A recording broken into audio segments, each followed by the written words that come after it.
The heart monitor beeping was annoying. Not as annoying as the fluorescent light drilling into her skull, but close.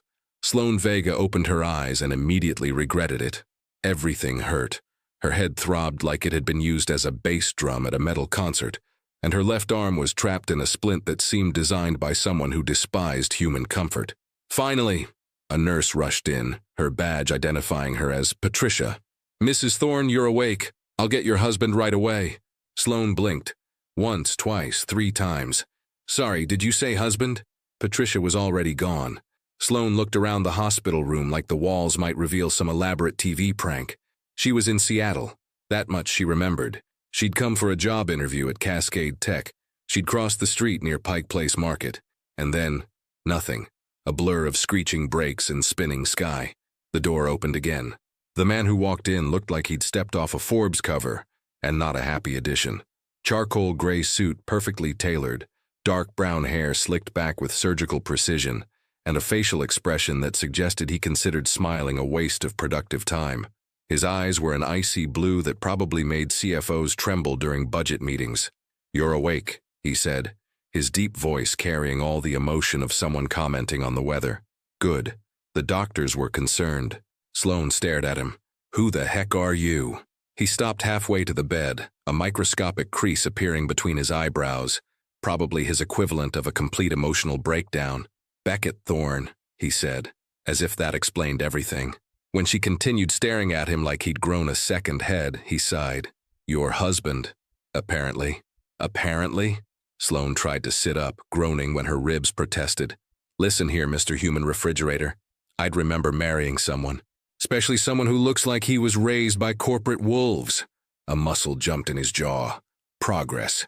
"Corporate wolves," he repeated, tasting the words like they were a particularly unpleasant chemical formula. "Original. The doctor said you might have some memory loss from the concussion. My memory is fine, thanks, and it clearly tells me I didn't marry a complete stranger who has the emotional range of an Excel spreadsheet. Your insults are colorful," Beckett said, pulling up a chair and sitting with the posture of someone about to chair a board meeting. "But the facts remain. You're Sloane Thorne, my wife of 3 months. We have an apartment in Belltown. You work as a freelance graphic designer. I'm CEO of Thorne Dynamics. And before you ask, no, this isn't an elaborate kidnapping, it's just complicated." Sloane studied him. He wasn't joking. His face had the seriousness of someone discussing mergers and acquisitions, not making up an absurd matrimonial amnesia story. 3 months, she said slowly. "And let me guess, marriage of convenience? You needed a wife to impress conservative investors? Or maybe to inherit grandma's money?" For the first time, something that could be mistaken for genuine interest flickered in his eyes. "You're more perceptive than I expected." "Expected? We just met." "Technically, we met 5 months ago," he corrected, pulling out his phone. "But you're right about the marriage of convenience. My grandfather was dying. He wanted to see me married before he passed. His will left me 60% of company shares only if I was married. The other board members would have diluted my control." Sloane felt her mouth drop open. "So you hired me. I offered a business arrangement. You needed a green card to stay in the United States. I needed a wife on paper. 1 year of marriage, then an amicable divorce. You keep citizenship and $1 million. Everyone wins." He showed her his phone, a photo of the two of them in what looked like a courthouse. Phone Sloane was grinning like she'd just won the lottery, which apparently she had. Phone Beckett had the same expression he wore now. Total control, zero joy. "This is insane," Sloane muttered. "It's pragmatic," he corrected. "And it was working perfectly until you decided to throw yourself in front of a Prius. Sorry for messing up your business plan with my potentially fatal accident," she said dryly. Something microscopic shifted in his face. If she hadn't been looking so carefully, she would have missed it. A slight softening around his eyes, a brief relaxation in his shoulders. "The doctors said you were lucky," he said, his voice a few degrees less glacial. "A few inches to the left and—" He didn't finish. He didn't need to. Sloane studied him, really studied him this time. The perfect suit, the impeccable posture, the absolute control. But his hands, she noticed, were clenched tight enough to whiten his knuckles.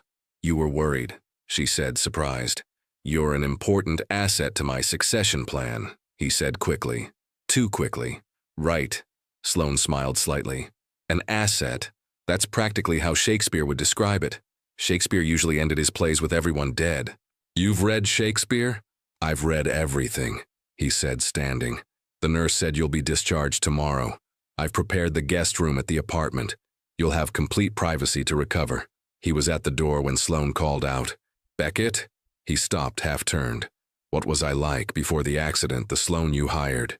He was quiet for so long she thought he wouldn't answer. Then, funny, annoyingly optimistic, incapable of making decent coffee. You sang in the shower loud enough for the neighbors to complain. He paused. You were alive.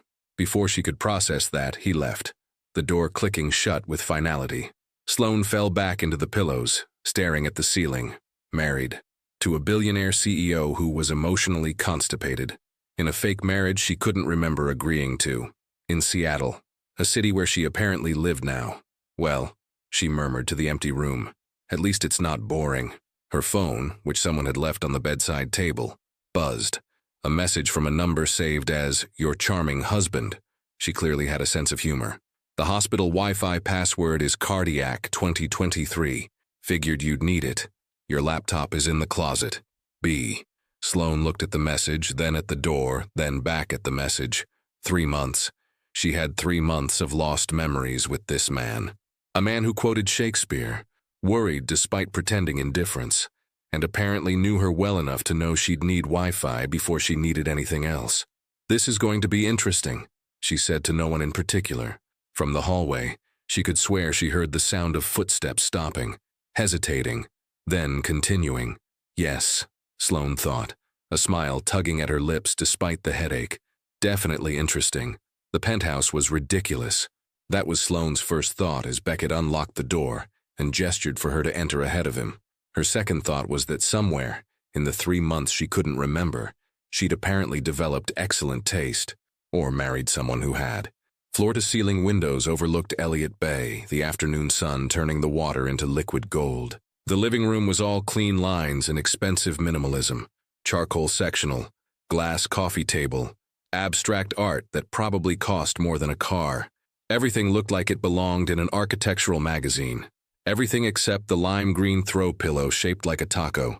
Sloane limped toward it, her ribs still protesting every movement. She picked up the pillow, turning it over in her hands. I'm guessing this wasn't part of your interior designer's vision? Beckett set down her overnight bag, packed by him since she had no memory of what she owned. His jaw tightened almost imperceptibly. You bought it at Pike Place Market. 2nd week after we married. You said the apartment needed personality. He said the word like it was a medical condition. I said it needed cohesion. You bought the taco pillow anyway. Sounds like me, Sloane said, even though she had no idea if it did. She placed the pillow back on the couch, where it clashed gloriously with everything around it. So where's this guest room? Down the hall, 2nd door on the right. Beckett moved to the kitchen. All marble counters and stainless steel appliances. Are you hungry? I can order something. You don't cook? I have people who cook. Of course you do. Sloane started toward the hallway, then stopped. Wait. If I've been living here for 3 months, where's my stuff? My clothes? I don't know, evidence of human habitation. Beckett opened the refrigerator, studying its contents with the intensity of someone defusing a bomb. Your bedroom is the 3rd door. I'll show you after you rest. My bedroom? Sloane felt her eyebrows climb. We have separate bedrooms? It's a marriage of convenience, not a romantic comedy. He pulled out a bottle of sparkling water. We maintain appropriate boundaries. Appropriate boundaries, Sloane repeated. Right. Because nothing says fake marriage like sleeping in separate zip codes. Was that almost a smile? No. Impossible. Beckett Thorne's face remained as neutral as Switzerland. The guest room has an ensuite bathroom. Fresh towels are in the cabinet. Your pain medication is on the nightstand. Take it with food. I'll be in my office if you need anything. He was already walking away, heading toward what she assumed was his home office. Beckett? He stopped, shoulders tensing. Thank you for all of this. The hospital, bringing me home, whatever home is. He turned, just enough for her to see his profile. You held up your end of the arrangement. I'm holding up mine. Then he disappeared into his office, the door clicking shut with the finality of a judge's gavel. Sloane stood in the massive living room, surrounded by expensive furniture and one defiant taco pillow, feeling like an actress who'd walked onto stage mid-play without knowing her lines. "Okay, Vega," she muttered to herself. "Let's see what kind of person you were." She bypassed the guest room and headed straight for the third door. Her bedroom, or the bedroom of the Sloane who'd lived here for 3 months. A stranger who apparently shared her DNA and questionable taste in throw pillows. The door opened to reveal organized chaos. Where the rest of the apartment was minimalist perfection, this room was lived in. Explosion of color. A MacBook covered in stickers sat on a white desk, surrounded by scattered papers and post-it notes. The walls were covered with mood boards, design concepts, color palettes, typography samples. A corkboard held photographs. Sloane at the Space Needle, Sloane at a coffee shop, Sloane laughing with a red-headed woman she didn't recognize. And on the nightstand, next to a half-empty water glass and a dog-eared paperback romance novel, was a framed photo of her and Beckett. Sloane picked it up carefully, studying it. They were at some kind of charity gala. She was in a midnight blue dress. He was in a tuxedo. But unlike the courthouse photo on his phone, where they'd stood apart like business partners, in this one his hand rested on her waist. She was looking up at him, mid-laugh, and he was looking down at her with an expression she couldn't quite read. Not quite smiling, but softer, less fortress, more human. "When was this?" she whispered. "6 weeks ago." Sloane yelped, nearly dropping the frame. Beckett stood in the doorway, holding a plate with a sandwich and apple slices. "I said I'd be in my office," she accused. "You didn't go to the guest room, and you haven't eaten since breakfast." He set the plate on her desk, careful not to disturb the organized chaos. "The gala was for Seattle Children's Hospital. You insisted we go, said it would look good for the company." Sloane looked back at the photo. "I don't look like I'm thinking about company optics." "No," he said quietly. "You don't." The silence stretched between them. Not quite comfortable, but not hostile either. Sloane became acutely aware of how small the room suddenly felt with both of them in it. "Did we?" she started, then stopped. "Were we? Was it always just business?" Beckett's expression shuddered so fast she wondered if she'd imagined the earlier softness. "The terms of our arrangement were clear. 1 year. Separate lives. Clean separation. That's not what I asked." "It's the answer you're getting." He moved toward the door. "Eat. Rest. Your laptop password is saved in the browser. Your client files are all backed up to the cloud." "Beckett." He stopped again. She was learning he always stopped when she said his name, even when everything in his body language screamed that he wanted to keep walking. "What was I working on? Before the accident?" He was quiet for a moment. "A rebrand for a local coffee roaster. You were excited about it. Said it reminded you why you love design. Something about bringing someone's passion to life through color and form. You used a lot of hand gestures when you explained it. Despite everything, the amnesia, the fake marriage, the awkwardness," Sloane smiled. "I do tend to talk with my hands. I noticed." And there it was again, that microscopic softening around his eyes. "The client extended your deadline. Given the circumstances, but they're excited to see your concepts when you're ready. That's really kind of you, to contact them. You have a reputation to maintain. Can't have my wife's freelance career derailed by a Prius." There was the wall again. Every time she got close to something real, he rebuilt the fortress. "Right," Sloane said. "Business arrangement, I almost forgot." Beckett's jaw tightened. "The pain medication makes you drowsy. You should take it and sleep." He left before she could respond, pulling the door shut behind him.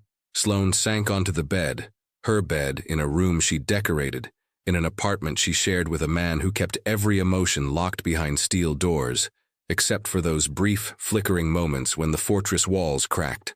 She picked up the sandwich, turkey and avocado on sourdough, her favorite, apparently. He'd remembered. "This is so weird," she said to the empty room. Her phone buzzed. A text from the redhead in the photos, saved in her contacts as Mira, work wife. "Beck said you're home. Don't overdo it. Netflix and heal.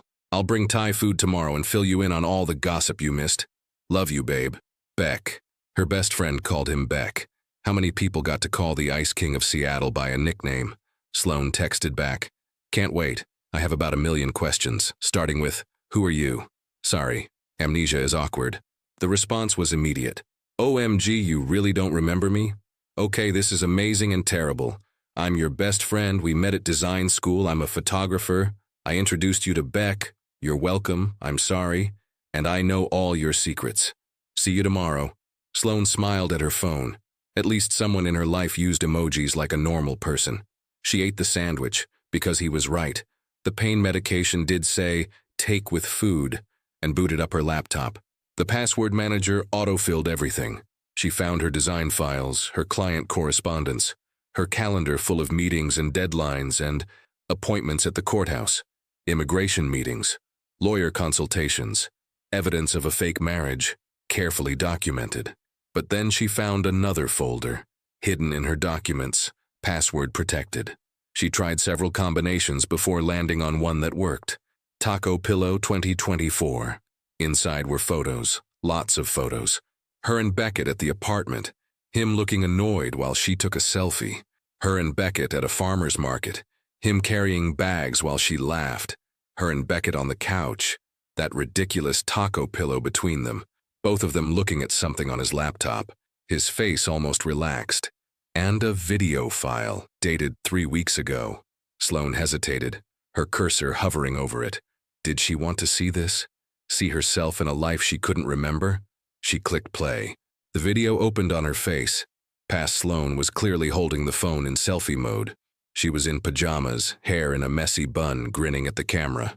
Okay, so this is day 73 of Operation Fake Marriage, Past Sloane whispered conspiratorially. And I need to document this because nobody will believe me. Beckett Thorne, yes, the Beckett Thorne, Seattle's most eligible bachelor and human ice sculpture, is in the kitchen right now, at 11 p.m. on a Tuesday, stress baking. The camera flipped to show Beckett at the kitchen counter, dress shirt sleeves rolled up, covered in flour, scowling at a stand mixer like it had personally offended him. This is his third attempt at chocolate chip cookies, Past Sloane narrated. He says the ratio of butter to flour was off in the first batch. He says the chocolate distribution was statistically inefficient in the second batch. I say they were both delicious, but apparently I have pedestrian taste in baked goods. Then on screen, Beckett looked up, noticing the camera. Are you recording this? Nope, Past Sloane lied cheerfully. Sloane. What? I'm just documenting your secret domestic side for posterity. Delete it. Make me. And then, impossibly, Beckett smiled. Actually smiled. It transformed his entire face, made him look years younger, almost playful. You're impossible, he said, but there was no heat in it. You're stress baking at 11 p.m. because a merger meeting went badly. We're both impossible. The video ended. Sloane stared at the frozen frame, Beckett mid-smile, her own reflection visible in the window behind him, and felt something crack in her chest. This wasn't just a business arrangement. Whatever they'd had, whatever she couldn't remember, it had been real. At least it had started to become real. And now she had to figure out if it still could be. From down the hall, she heard the sound of Beckett's office door opening, footsteps approaching, a soft knock on her bedroom door. Sloane, you should take your medication and... He paused. Sleep well. She looked at the door, then back at the frozen smile on her laptop screen. Beckett, she called out. Silence. Then, yes? Do you still stress bake? The silence was longer this time. When he finally spoke, his voice was careful, controlled. Not recently. Good night, Sloane. His footsteps retreated. A door closed. Sloane closed her laptop, took her medication, and settled into bed. A bed that smelled faintly of lavender and felt like home even though she couldn't remember ever sleeping in it.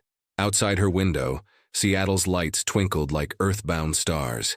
Somewhere in this apartment was a man who stress-baked cookies, quoted Shakespeare, and had smiled at her like she was the only person in the world who could make him forget about being in control.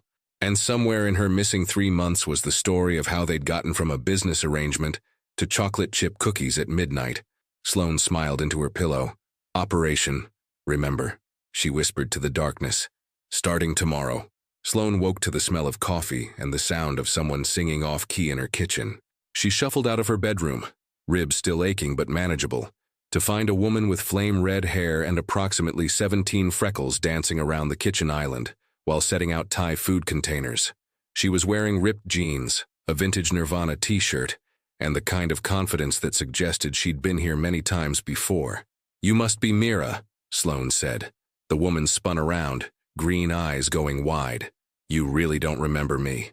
Wow, this is so weird. She rushed forward, stopping just short of a hug. Can I hug you? Is that weird? I feel like hugging someone who doesn't remember you is weird. It's a little weird, Sloane admitted.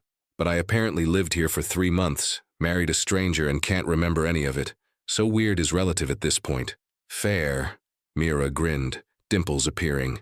Okay, crash course. I'm Mira Chen. We've been best friends since sophomore year at Cornish College of the Arts. You're the designer, I'm the photographer. You're organized chaos, I'm just chaos. You introduced me to my girlfriend. I introduced you to Mr. Tall, dark, and emotionally unavailable in there. She jerked her thumb toward Beckett's office. Is he hiding? Is that what he's doing? He's always hiding. That's his natural state. Mira started unpacking food. Pad Thai, green curry, spring rolls, all your favorites. Well, technically all our favorites because we have the same taste in everything except men. I like mine emotionally available and chatty. You apparently like yours brooding and impossible. Sloane sat at the kitchen island, accepting the plate Mira handed her. So what happened?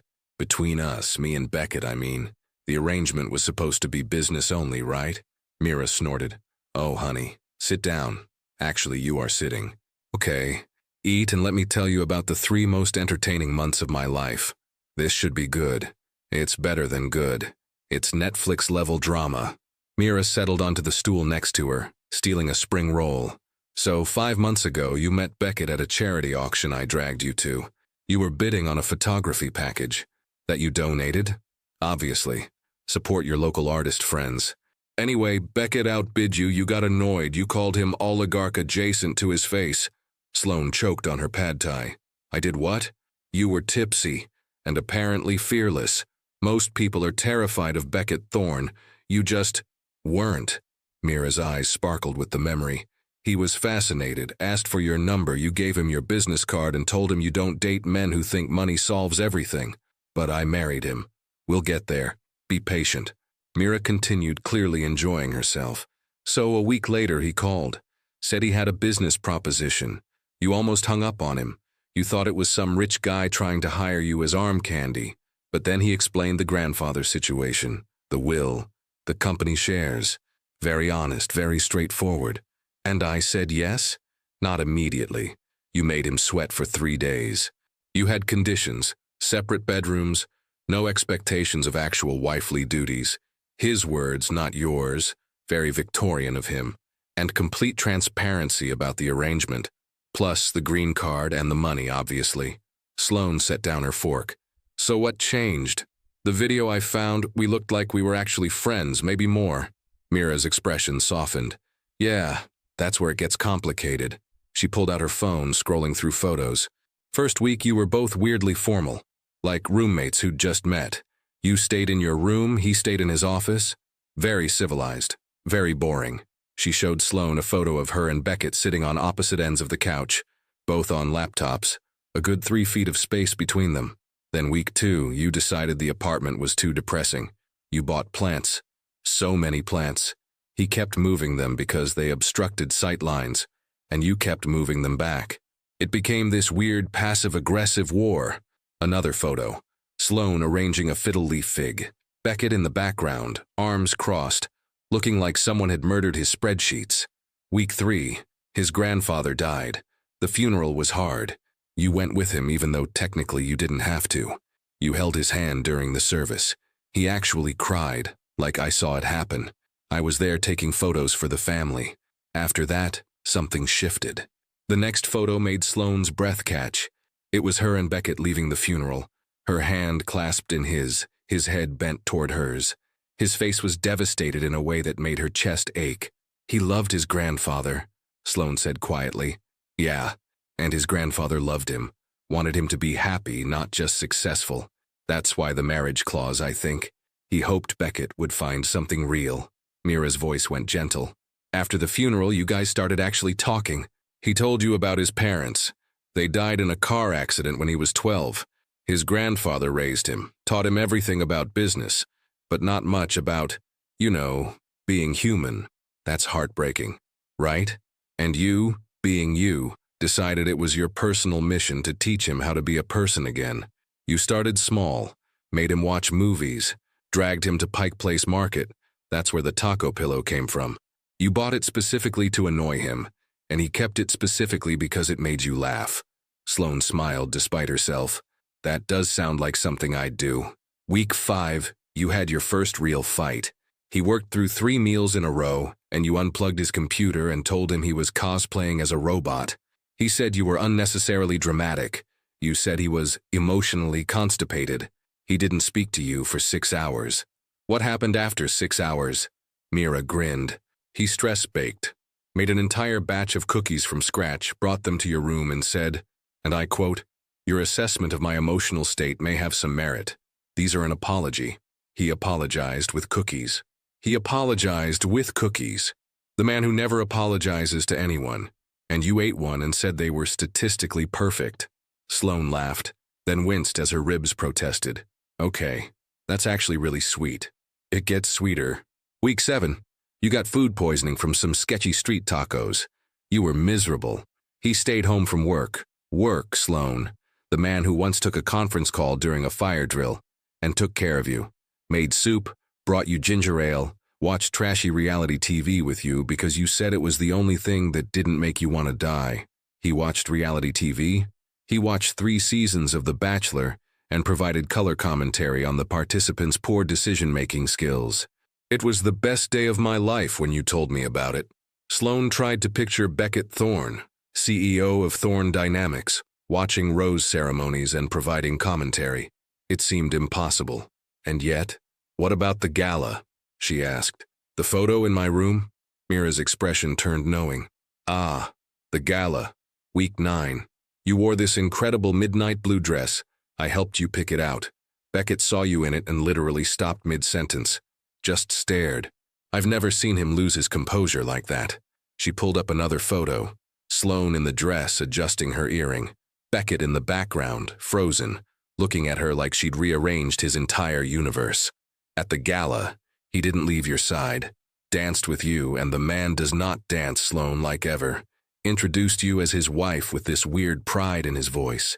And then, near the end of the night, you were on the balcony, and I saw him tuck your hair behind your ear. Super gentle, not business arrangement. Sloane's heart was doing something complicated in her chest. Did I say anything? About feelings? To me?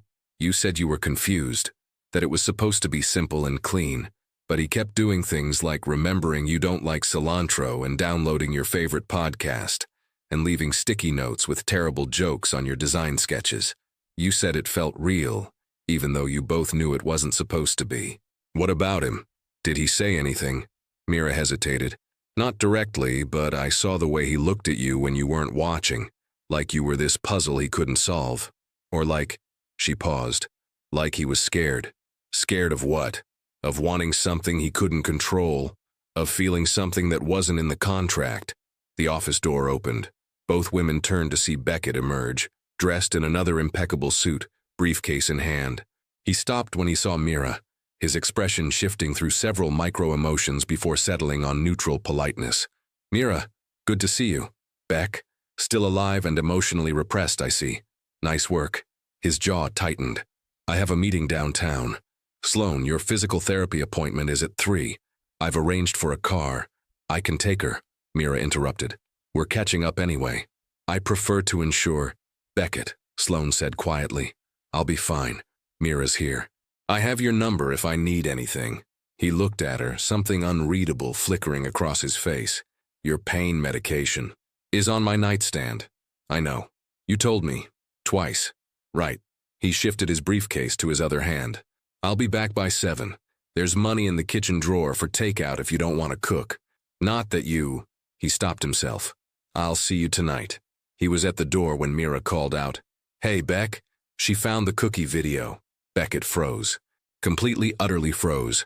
His shoulders went rigid, his hand tightening on the briefcase handle. Slowly he turned. His eyes found Sloane's. That was... He cleared his throat. That was a stressful day. The merger negotiations were complex. They were, Sloane agreed softly. And the cookies were delicious, apparently. Something cracked in his expression. Just for a second, she saw everything. The fear, the longing, the desperate hope that she might remember, the terror that she might. Then the fortress walls slammed back up. Good, that's good.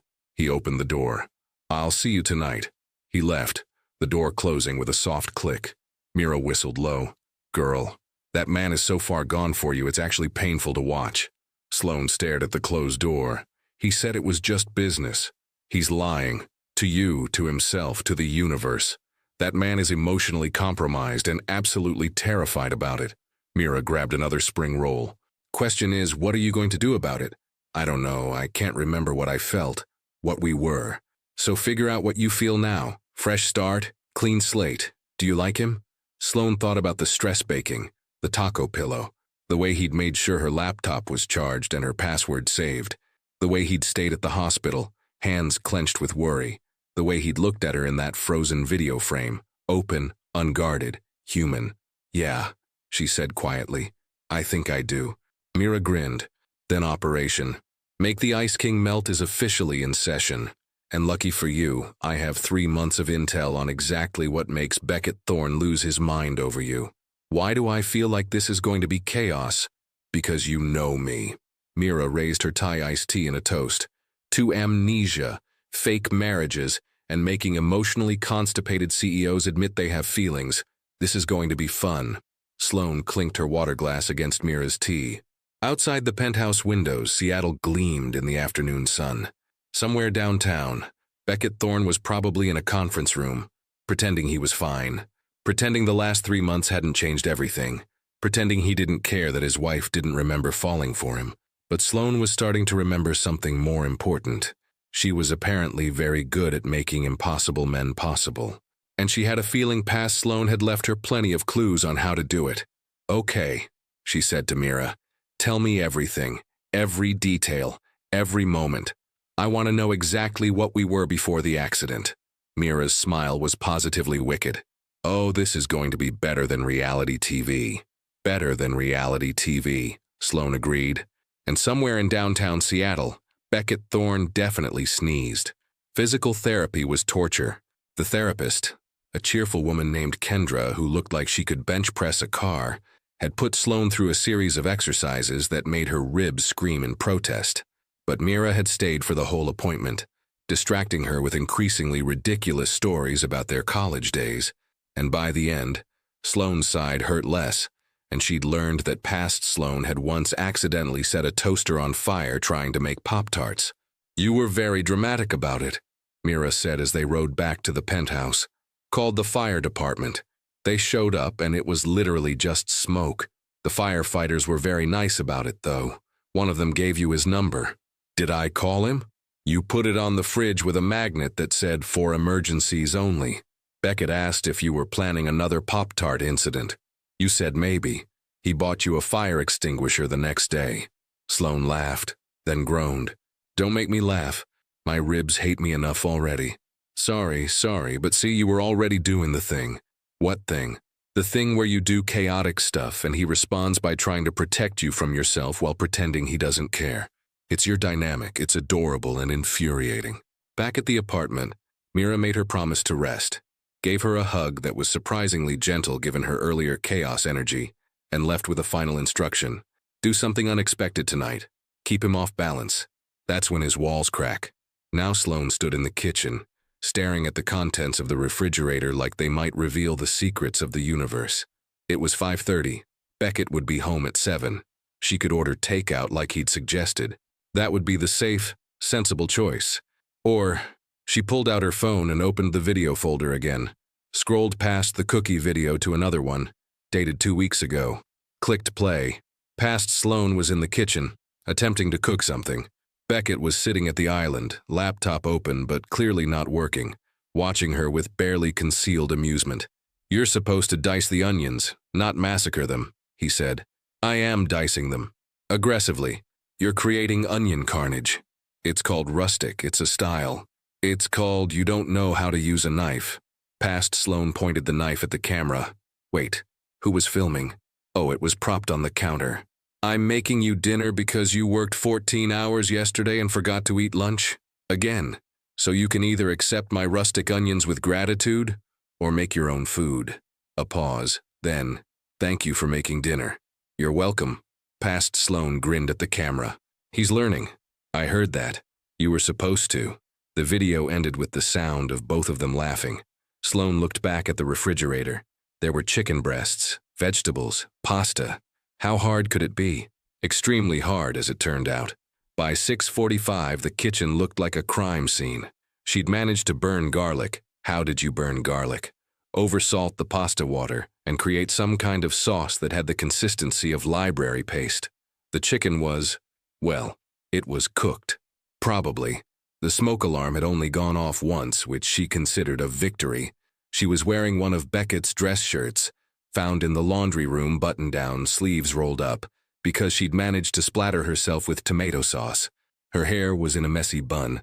She had flour on her face from the garlic bread attempt. The less said about the garlic bread, the better. The door lock clicked. Sloane froze, wooden spoon in hand, standing in the middle of what could only be described as culinary chaos. Beckett walked in, loosening his tie, and stopped dead. His eyes went wide, traveled from her face to the shirt, his shirt, to the kitchen disaster zone, to the smoking pan on the stove. What? He set down his briefcase very carefully. What happened here? I made dinner.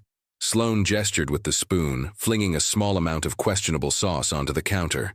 Or I attempted to. The jury's still out on whether it's edible or a biohazard.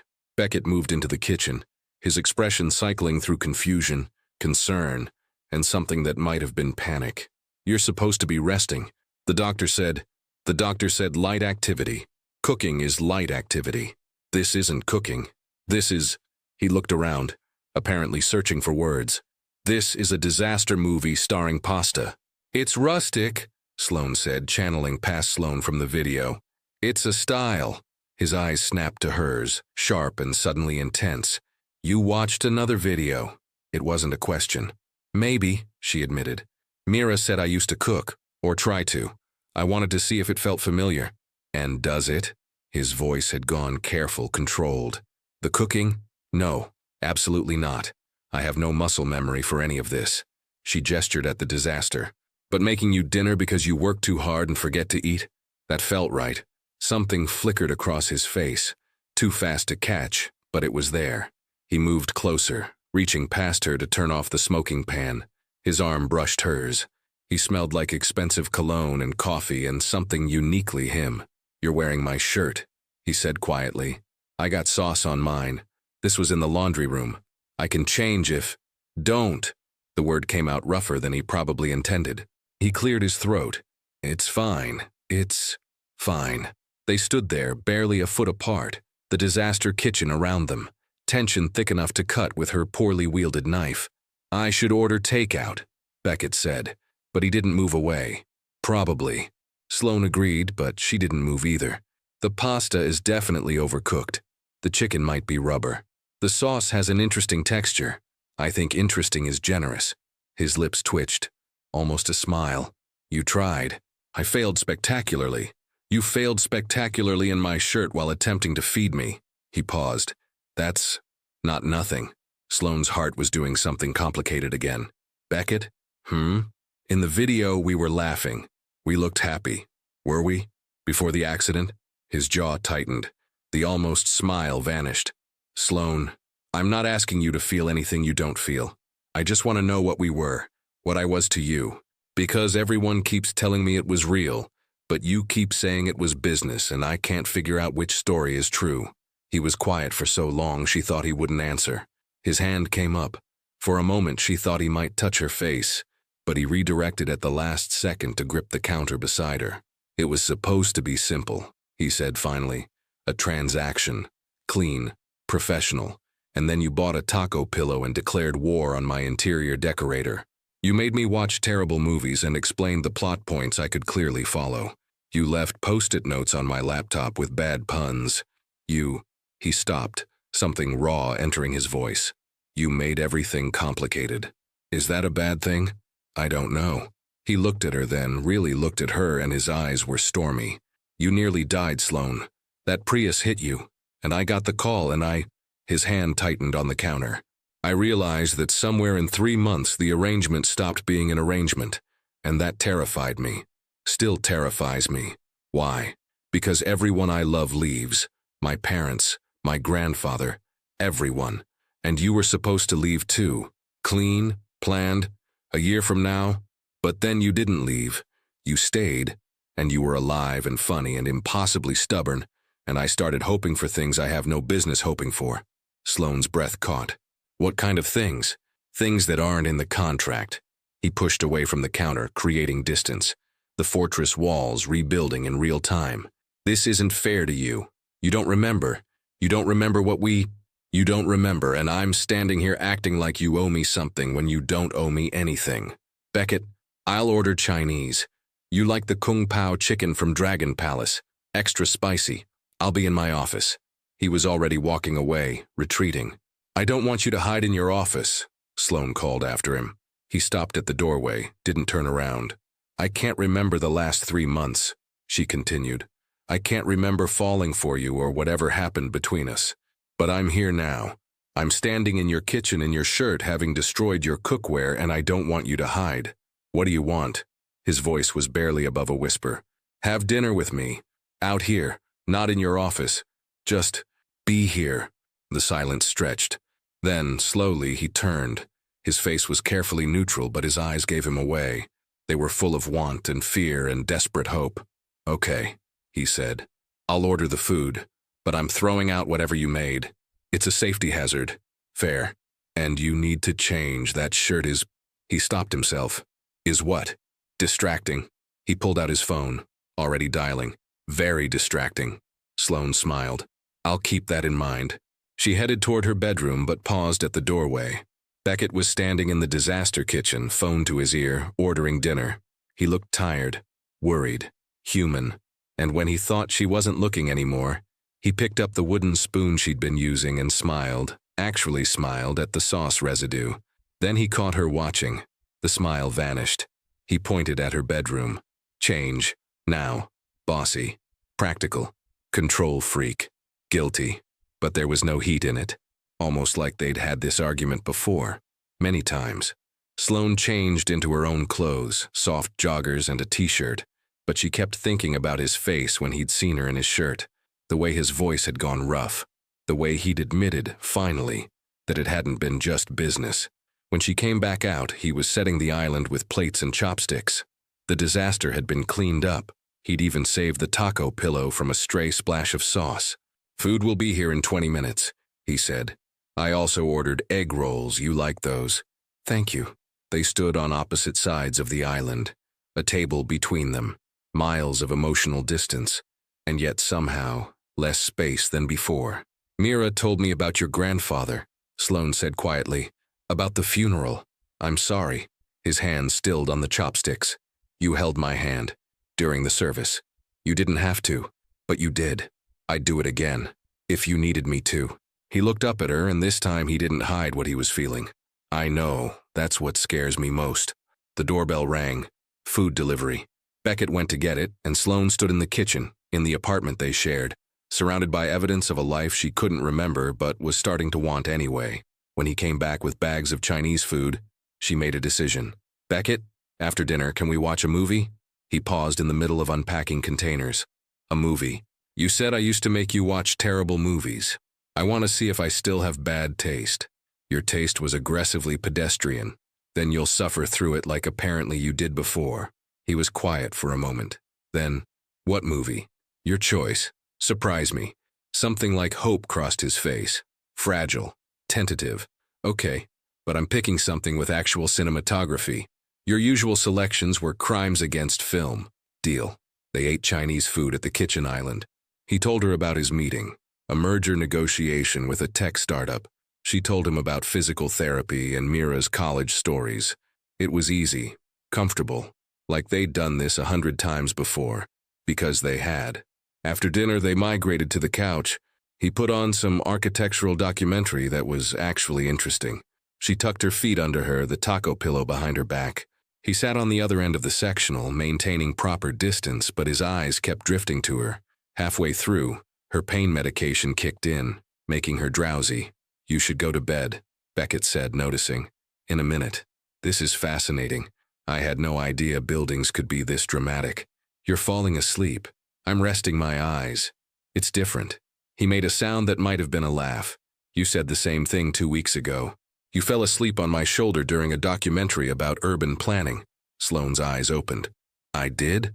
You snored. Very lightly. You denied it when you woke up. Did I really snore? Yes, it was. He stopped himself. It was what? Endearing. He said it like he was admitting to a crime.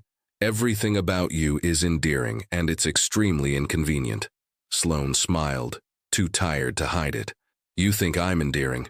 I think you're a menace who has made it impossible for me to concentrate on anything other than whether you're taking your medication and eating properly and not setting things on fire. You care about me. It's in the contract. I'm obligated to ensure your well-being. Liar. This time he definitely almost smiled. Go to bed, Sloane. Make me. It was exactly what past Sloane had said in the cookie video. She saw recognition flash in his eyes, saw the memory hit him, saw his careful control waver. That's not fair, he said quietly. Nothing about this is fair. You lost 3 months of whatever we were building. I lost 3 months of memories. We're both starting over. I don't want to start over. Then help me catch up. They stared at each other across the couch, the documentary forgotten, the Seattle night pressing against the windows. Finally, Beckett stood, extended his hand. Come on, I'll walk you to your room. You need to rest. Sloane took his hand. Let him pull her up. Didn't let go when she was standing. Thank you, she said, for dinner, for talking, for not hiding the whole night. You made it difficult to hide. The shirt situation was aggressive. I'll remember that. Please don't. But he was smiling, actually smiling, as he walked her to her bedroom door. Good night, Sloane. Good night, Beckett. She went inside but left the door cracked. And through the crack, she saw him stand there for a long moment, hand raised like he might knock, might come in, might break every rule they'd set. Then he lowered his hand and walked away, but not to his office, to his bedroom, to actually sleep maybe. Sloane climbed into bed, her ribs aching less, her heart aching more, and thought about a man who stress-baked and quoted Shakespeare and was absolutely terrified of wanting things. Tomorrow, she decided. Tomorrow she'd push harder. Because past Sloane had started breaking down his walls, and present Sloane was discovering she had the same skills. After all, she'd already made him smile twice in one night. That was progress. Sloane woke at 2 a.m. to the sound of someone in the kitchen. She lay in bed for a moment, listening. The quiet clink of dishes, running water, the soft hum of the refrigerator. Someone was definitely awake, and given that she lived with exactly one other person, it wasn't hard to guess who. She grabbed her phone from the nightstand, 2:17 a.m., and padded out of her bedroom in bare feet and oversized sleep shirt. Beckett was at the kitchen counter in navy pajama pants and a white t-shirt, hair slightly mussed, making what appeared to be tea. He looked up when she appeared, surprise flickering across his face. "Did I wake you?" he asked, voice rough with exhaustion. "No." "Well, yes, but it's fine. What are you doing up?" "Couldn't sleep." He pulled down a second mug without her asking. "Chamomile or peppermint?" "Whichever one isn't poisonous at 2 a.m. Both are safe. I'll make chamomile. It's better for sleep." He moved through the kitchen with practiced efficiency, someone who'd clearly done this before, many times before. Sloane slid onto a stool at the island, watching him. In the low light from the under-cabinet LEDs, he looked different, less CEO, more human, tired, vulnerable. "Do you do this a lot?" she asked. "The 2 a.m. tea ritual?" "More often than I should." He poured hot water over tea bags in both mugs. "Insomnia is an old friend. Usually I work through it, but you said I should stop hiding in my office, so..." He gestured at the kitchen. "Here I am. Not hiding. Progress. Debatable." He slid her mug across the counter. "Careful, it's hot." They sat in comfortable silence for a moment, the city lights twinkling through the windows, Seattle sleeping around them. "What keeps you up?" Sloane asked finally. "Work or something else?" Beckett stared into his mug like it held answers. "Usually work, tonight. Other things." "Want to talk about the other things?" "Not particularly." "Want to talk about anything else?" He looked at her then, really looked at her, and something in his expression made her breath catch. "You used to do this. When you'd hear me get up, you'd come out here, demand tea, and refuse to let me brood alone. Did it help? More than I admitted at the time. He wrapped both hands around his mug. You'd tell me ridiculous stories about your clients or something funny Mira did. You'd make me laugh when I didn't want to. You were... He stopped. I was what? Persistent, annoyingly optimistic, impossible to ignore. Sloane smiled. You say that like it's a bad thing. It was terrifying. He took a sip of tea, winced at the heat. I've spent my entire adult life building walls, creating distance, staying in control, and then you showed up with your taco pillow and your chaos and your complete inability to let me hide, and suddenly all my walls had doors in them. Doors are good. Doors let people in. Doors let people in, he agreed quietly, and then they leave. And the space they occupied becomes this, he gestured vaguely, this absence. That's what keeps me up tonight. The absence. Sloane felt her chest tighten. I'm right here, but you're not. Not really. The Sloane who knew me, who knew us, she's gone. And I know it's not your fault. I know you didn't choose this, but there's this person sitting across from me who has your face and your voice and wears my shirts and burns dinner, and I don't know how to... He stopped, jaw working. I don't know how to want you less. The words hung in the air between them, raw and honest and devastating. Who says you have to want me less? Sloane asked softly. Because you don't remember. You don't remember the 3 months we spent learning each other. You don't remember the night we stayed up until 4 a.m., arguing about whether Die Hard is a Christmas movie. You don't remember falling asleep during the urban planning documentary, or the time you made me go to a karaoke bar and I actually sang badly because you looked so happy I couldn't say no. You sang karaoke? Sloane tried to picture it and failed completely. Once. Never again. You recorded it. Used it as blackmail to make me watch Love Actually. The corner of his mouth twitched. It worked. I want to see that video. Absolutely not. Beckett, it's in my phone, encrypted, protected by 17 passwords and my dignity. Sloane laughed, then stopped when she saw his face. He was looking at her like she'd hung the moon, like her laugh was the answer to every question he'd never asked. I want to remember, she said. I want to remember all of it, but I can't. So help me build new memories. Let me learn you again. It won't be the same. Maybe not. Maybe it'll be better. She reached across the counter, not quite touching his hand, but close. You said I was persistent, annoyingly optimistic, impossible to ignore. That didn't disappear with my memories, Beckett. I'm still here. I'm still that person. He stared at her hand, so close to his. What if you decide you don't want this? What if you remember and realize it was a mistake? What if I remember and realize it was the best decision I ever made? That's not... He stopped himself, shook his head. You're doing it again. The persistent thing. The making me hope thing. Good. They sat there, tea cooling between them. The distance of 6 inches across a counter feeling like miles and millimeters at the same time. There's something I should show you, Beckett said finally. If you want to understand what we were, what we... He stood abruptly. Wait here. He disappeared down the hall toward his bedroom. Sloane waited, heart pounding for reasons she couldn't quite explain, until he returned carrying a medium-sized wooden box. He set it on the counter between them with unusual care, like it contained something precious, something fragile. I told you it was just business, he said quietly. I told you we maintained appropriate boundaries. I lied. He opened the box. This is what we actually were. Sloane leaned forward, peering inside. The box was full of things. Small things. Random things. Things that told a story. A movie ticket stub from some romantic comedy. A napkin from Pike Place Market with best taco pillow ever purchased. S written on it in her handwriting. A terrible crayon drawing of a stick figure in a suit next to a stick figure with wild hair. A sticky note that read, You smiled today, I counted. 3 times. New record. S, a packet of hot chocolate mix. A guitar pick. A business card from a karaoke bar with Never Again Be written on the back. A dried flower. A daisy, pressed flat. What is all this? Sloane whispered. Evidence. Beckett picked up the sticky note, running his thumb over her handwriting. You started leaving notes everywhere. On my laptop, on the bathroom mirror, on my briefcase. They were ridiculous. Puns, jokes, random observations. I told you they were childish and distracting. But you kept them. All of them. He set the note down carefully. The movie stub is from week 4. You dragged me to see some terrible rom-com. I complained the entire time. You told me I was being a snob. You were right. I was being a snob because I was terrified of admitting I liked sitting in a dark theater with you more than I liked being right. He picked up the crayon drawing. Week 6. You said my office needed art. I said my office needed functionality. You drew this on a napkin at breakfast and taped it to my computer monitor. It stayed there until the accident. Sloane felt something crack in her chest. You kept all of this. I kept all of it, he confirmed.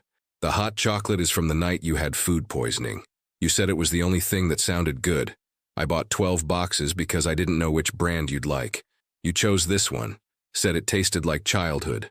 He held up the guitar pick. Week 8. You found out I played guitar in college. You bought me this and demanded a private concert. I played exactly one song before you started crying because it was too beautiful, and you were emotionally compromised. Those were your words. What song? Wonderwall. You have terrible taste in emotionally significant moments. Despite everything, Sloane laughed. That's such a stereotypical guy with guitar song. You said the same thing. Then cried anyway. He was almost smiling now, lost in the memory. The daisy is from the farmer's market. Week 10. You bought a whole bouquet but gave me this one. Said it looked like me. Simple, classic, slightly judgmental of the other flowers. A flower that looks judgmental, that's very me, apparently. It was perfect. He set the daisy down with infinite care. I pressed it that night. Told myself I was being sentimental and foolish. Did it anyway. Sloane looked at the box, at this collection of tiny moments that added up to something huge. Beckett, this isn't a business arrangement. This is... I know. His voice was barely a whisper. I know what it is. I've known for weeks. I just didn't want to admit it because admitting it meant I could lose it. And then you got hit by that car and I did lose it. And now you're here but you're not here. And I don't know how to do this. Do what? Fall for you twice. He looked up and his eyes were devastated. Because I'm doing it anyway. Even knowing you don't remember, even knowing it's not fair to you. I'm sitting here at 2 a.m. showing you a box of ticket stubs and dried flowers and falling for you all over again. And I can't stop it. Sloane stood up, moving around the counter before she could think about it, closing the distance between them. She stopped right in front of him, close enough to see the exhaustion in his face, the fear, the hope. Then don't stop it, she said. Let yourself fall, I'll catch you. You don't even know me. I'm learning.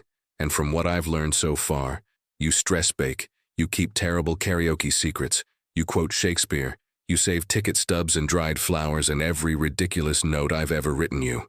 You pretend to be this cold, controlled, untouchable person, but you're not. You're human, and you're terrified. And I think, she took a breath, I think I'm falling too. His eyes went wide. Sloane, I don't remember loving you before, but I could love you now, if you let me. If you stop hiding. I don't know how to not hide. Then I'll keep pulling you out. I'll keep making you tea at 2 a.m. and asking invasive questions and wearing your shirts until you admit you have feelings. I have feelings. The words came out strangled. I have so many feelings I don't know what to do with them all. That's a start. They stood there barely a foot apart, the memory box between them on the counter. Seattle sleeping outside their windows.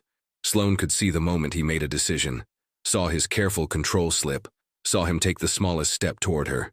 If we do this, he said quietly, if we try again and you remember, what if you remember and realize the person you were falling for isn't who I actually am? What if I realize he's exactly who you are? What if you get your green card and your money? Do you leave? What if I stay? He reached up slowly, giving her time to move away. When she didn't, his hand cupped her cheek, thumb brushing her jawline with devastating gentleness. What if I'm not enough? He whispered. You are. She leaned into his touch. You already are. He made a sound that was half laugh, half surrender, and then he was closing the distance, his forehead resting against hers, both of them breathing the same air. This is a terrible idea, he murmured. Probably. We should establish boundaries. Have a conversation about expectations. We should. I should step back and let you recover and not complicate things. You should.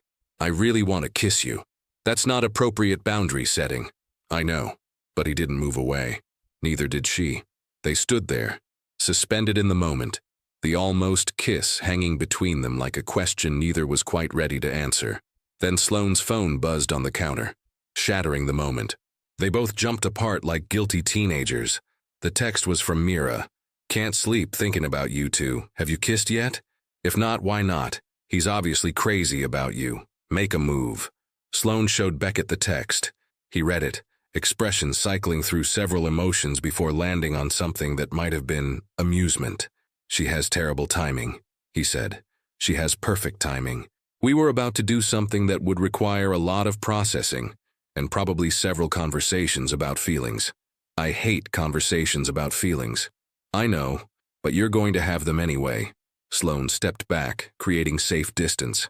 "Because that's what happens when you fall for someone. You have to actually acknowledge it." He looked at her, really looked at her, and whatever he saw made him nod slowly. "Okay, okay, I'll have the feelings conversation. Tomorrow, when it's not 2 a.m. and we're both exhausted and making questionable decisions." "That's very mature of you. I'm trying something new. It's terrifying." Sloane smiled. "Get used to it. If I'm half as persistent as everyone says, this is just the beginning. I'm counting on it." He picked up the memory box, closed it carefully. "I'll put this back. You should get some sleep. Physical therapy again tomorrow. What about you?" "I'll try. No promises." "Beckett." She stopped him as he headed toward his room. "Thank you for showing me the box, for being honest." He paused in the doorway, silhouetted against the hall light. "Thank you for not running when I told you I was falling for you twice." "I'm not going anywhere."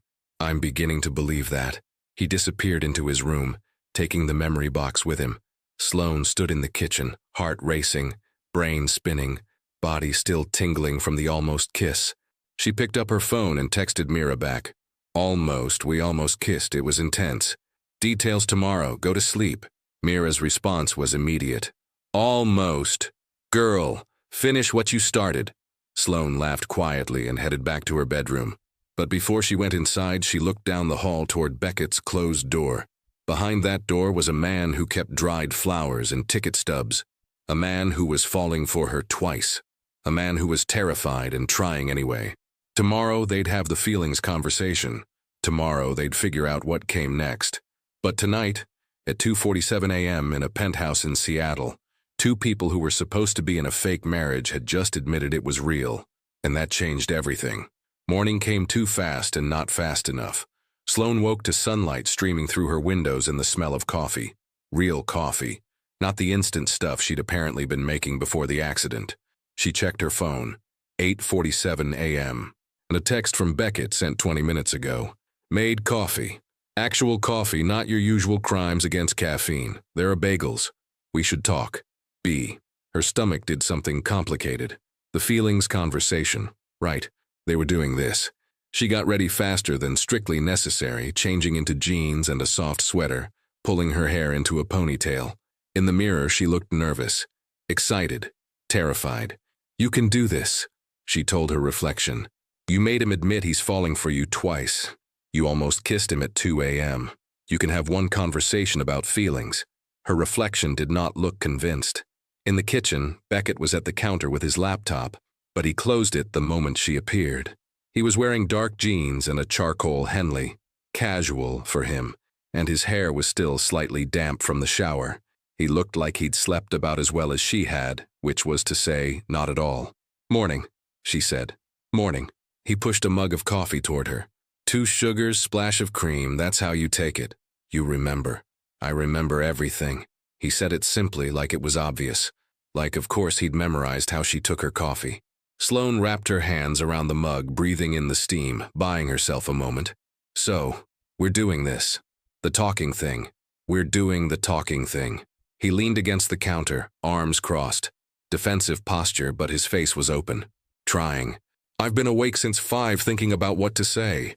And I still don't know. I'm very good at presentations, corporate strategy, merger negotiations. I'm terrible at..." He gestured vaguely between them. "This. Lucky for you, I'm apparently very good at being persistent and annoying until you figure it out." His lips twitched, almost a smile. "You really are." They stood there, coffee and bagels between them. the morning light making everything feel surreal. Finally, Beckett took a breath. I need to explain something. About why I kept everything in that box. About why this is so difficult for me. Okay. He stared into his coffee like it held a teleprompter. After my parents died, my grandfather became everything to me. He raised me, taught me the business, made sure I had structure when everything else was chaos. But he was also distant. Loving, but distant. He showed affection through lessons and expectations, not through words or physical affection. So I learned to do the same. I learned that emotions were weaknesses, that control was everything, that if you didn't let people in, they couldn't leave you. Sloane set down her mug, listening. And it worked. For years it worked.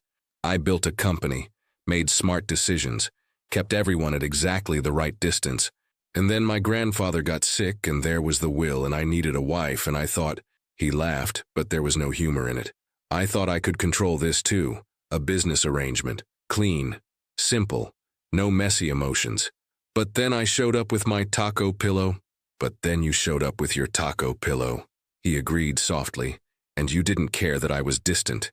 You just kept showing up, kept leaving notes, kept making me watch terrible movies and dragging me to farmers markets and asking me questions nobody else bothered to ask.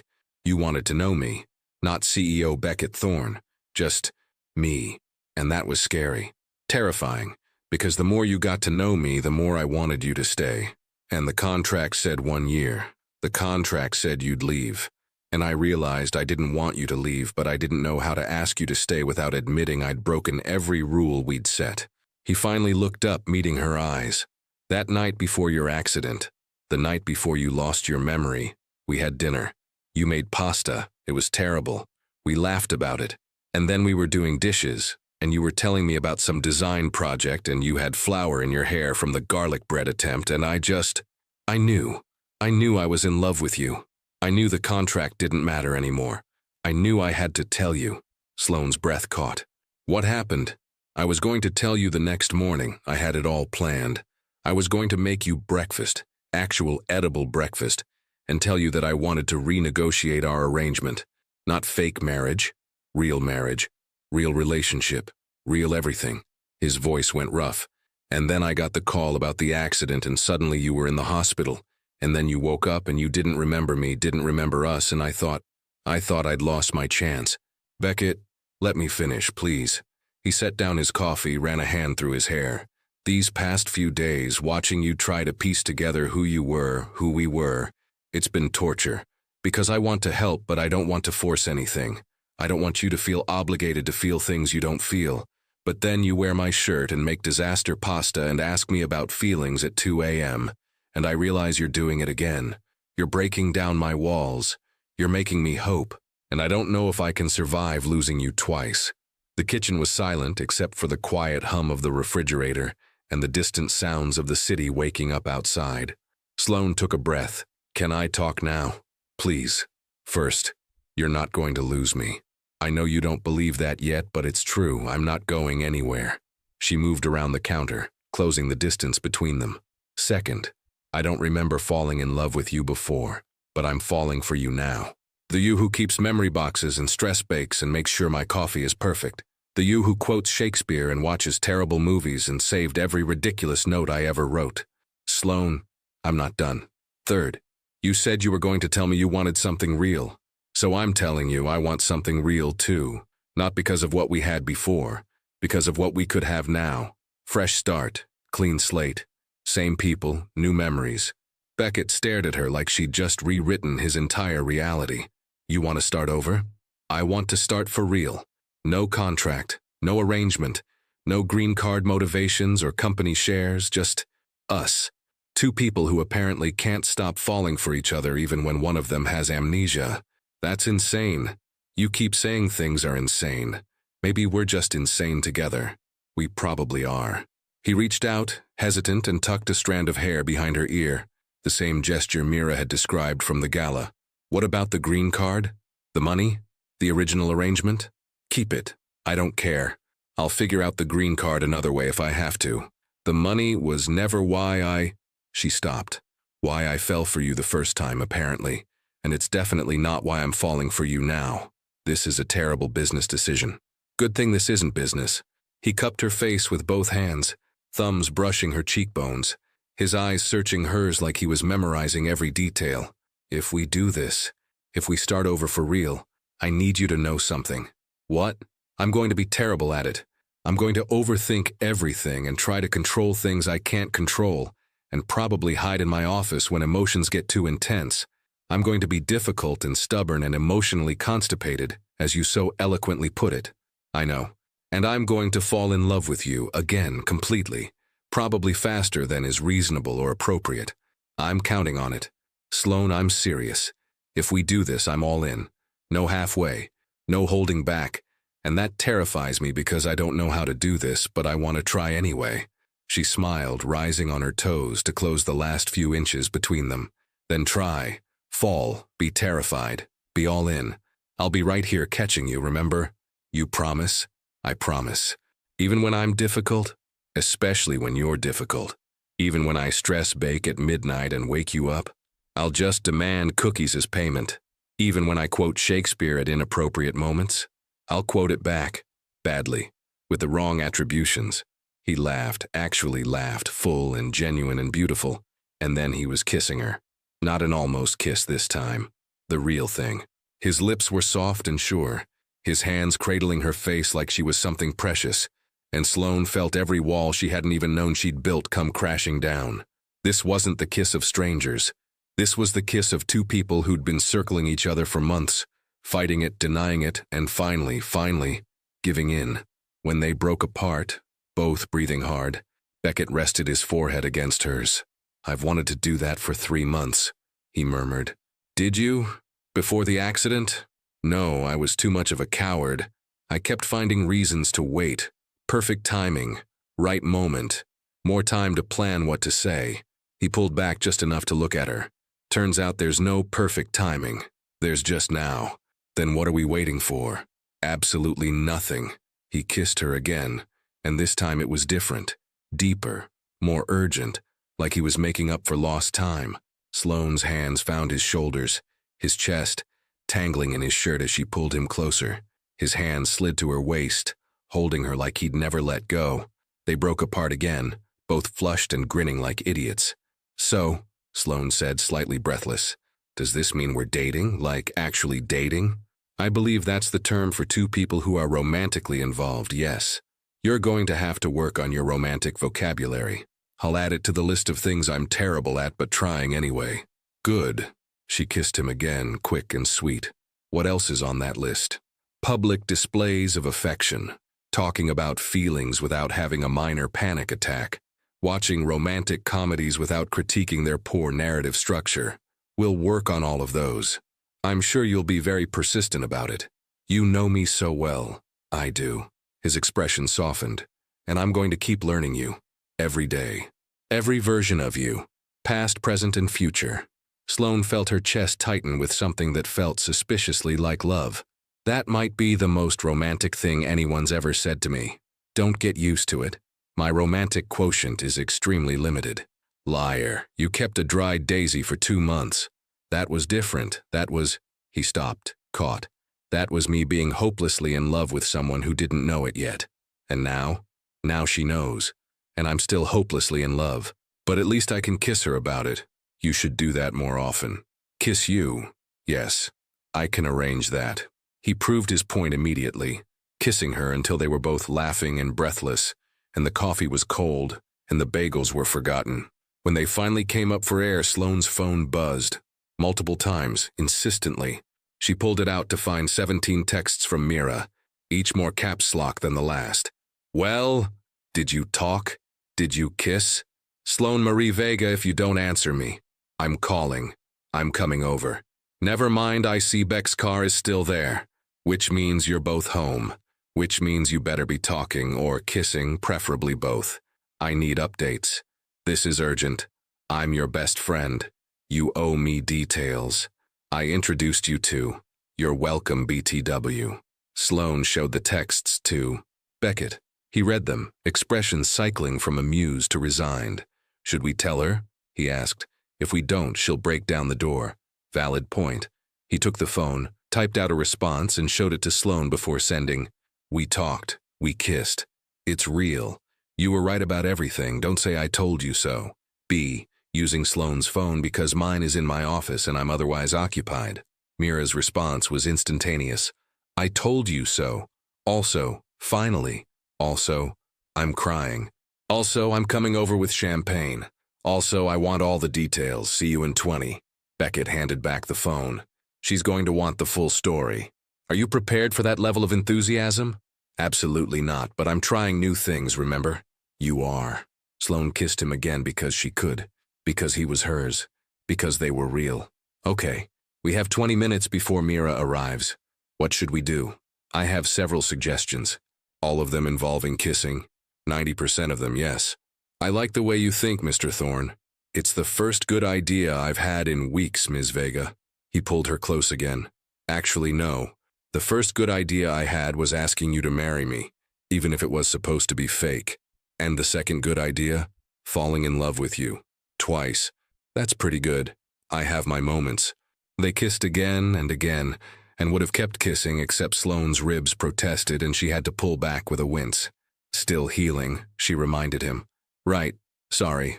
I got carried away." But he didn't let go, just adjusted his hold to be more careful. "We should probably sit down. You need to rest." "I'm fine.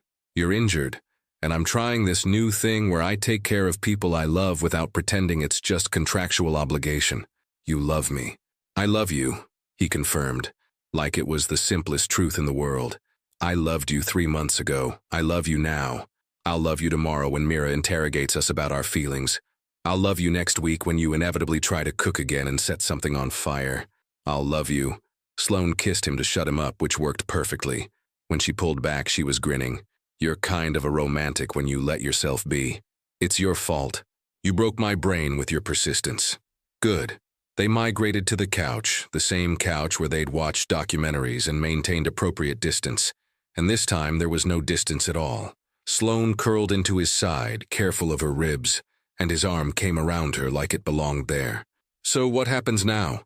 she asked. "With the arrangement? The contract? We tear it up. We tell the lawyers the arrangement is over.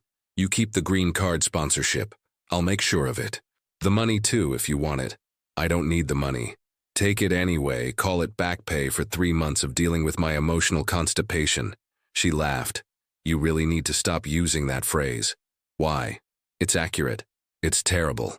You said it first. Past me had questionable phrasing. Past you was perfect." He pressed a kiss to her temple. "Present you is also perfect. Future you will probably continue to be perfect while also driving me completely insane." "That's the plan." They sat in comfortable silence for a moment, Seattle spreading out below them through the massive windows, the city where they'd met, where they'd fallen in love, where they'd get to fall in love again, for real this time. "Beckett? Thank you for the memory box, for keeping all those things, for falling for me twice. Thank you for coming back, for giving us another chance, for being persistent and annoying and impossible to ignore. Those are my best qualities. They really are." The doorbell rang. "Mira, right on schedule," Beckett groaned. "Do we have to answer?" "She has a key. She'll let herself in if we don't." "Of course she does. Are you ready for this? The feelings interrogation? The squealing? The I told you so's?" He looked at her, really looked at her and smiled. Actually smiled. The kind of smile that transformed his entire face. "With you, I'm ready for anything. Even feelings conversations. Even feelings conversations. Even more terrible movies. I'll suffer through them. Even meeting my family when my memory comes back fully and I remember I have family somewhere who will want to meet the man I married." He paused. "Do you have family?" "I don't know, probably. We should figure that out. We'll figure it out together." The doorbell rang again, more insistent this time. Sloane stood, pulling Beckett up with her. Before she opened the door, she turned back to him. "One more thing." "What?" "I know I can't remember the first time I fell for you, but I want you to know, this time, right now, falling for you with fresh eyes and no history. It's perfect. You're perfect, even when you're difficult and emotionally constipated and overthinking everything." His eyes went suspiciously bright. "Sloane, and I'm going to keep falling. Every day. In every new memory we make. So get used to it. I'm counting on it, he said, echoing her words from earlier. She kissed him one more time, quick and sweet and full of promise, and then opened the door to let Mira in. Their best friend took one look at them, Sloane's messy hair, Beckett's rumpled shirt, both of them grinning like idiots, and squealed. Finally, I knew it, I called it, I'm the best matchmaker in Seattle. You're also the loudest, Beckett said dryly, but there was affection in his voice. Details. Now, every single one. Don't leave anything out. Mira pushed past them into the apartment, already pulling out champagne from her bag. We're celebrating. This is a momentous occasion. The Ice King melted. Love won. I'm crying again. Sloane looked at Beckett. He looked back at her. They were both trying not to laugh. Ready? She whispered. With you, always. They followed Mira into the kitchen, where she was already popping the champagne and demanding to know every detail of the feelings conversation. And as Beckett sat at the counter, holding Sloane's hand like he'd never let go, answering Mira's increasingly ridiculous questions about their first kiss, Sloane realized something. She might not remember the first 3 months of falling in love with Beckett Thorne, but she had the rest of her life to fall in love with him again, and again, and again. One terrible movie, one stress-baked cookie, one persistent question at a time, and that was better than any memory. Epilogue. 3 months later. I'm not singing. You're singing. We had a deal. The deal was coerced under duress. The deal was you lost at mini-golf and the penalty is karaoke. Those are the rules. Beckett glared at the karaoke bar menu like it had personally offended him. These songs are all terrible. That's the point of karaoke. Sloane grinned, sliding closer to him in the booth. Come on. One song. I'll even do a duet with you. That makes it worse, not better. Beckett Thorne, CEO of Thorne Dynamics, scared of a little karaoke. I'm not scared. I'm maintaining my dignity. Your dignity is overrated. I've seen you stress bake at 3 a.m. in your underwear. Dignity is relative at this point. That was one time, and you promised never to mention it. I promised no such thing. She kissed his cheek. Come on. For me? He looked at her. His girlfriend, his partner, the woman who'd wrecked his carefully controlled life twice now and made it infinitely better, and sighed. Fine. One song. But I'm choosing it. Deal. 10 minutes later, Sloane was laughing so hard she could barely breathe as Beckett stood on the karaoke stage, singing, badly but earnestly, a rendition of Your Song by Elton John. He was stiff and uncomfortable and completely out of his element, and he was doing it anyway. For her. When he finished, the bar erupted in applause. He stepped off the stage, walked straight to their booth, and kissed her in front of everyone. Happy now? He murmured against her lips. Ecstatic.